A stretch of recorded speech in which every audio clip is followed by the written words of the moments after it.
We think that the police are gathering a ridiculous amount of data on political activists.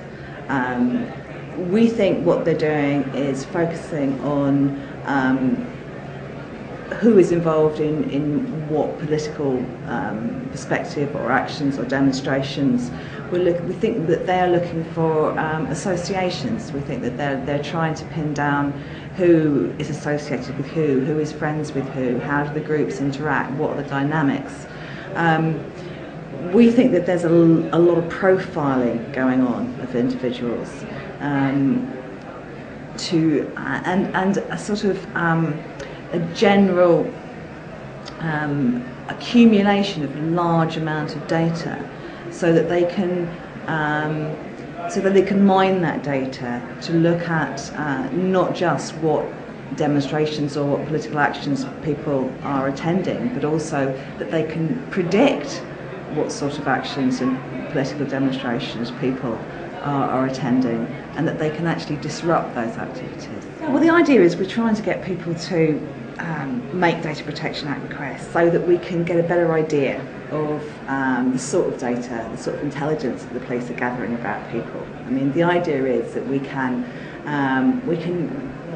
get as much information about this as possible to bring it together, sort of pool information so we get a better understanding of how the police are gathering intelligence on us and what they're doing with that information. It does cost a tenner.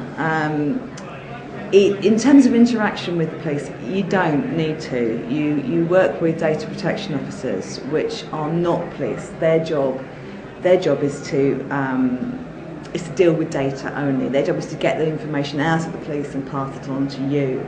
So they're a lot easier to deal with than dealing directly with the police.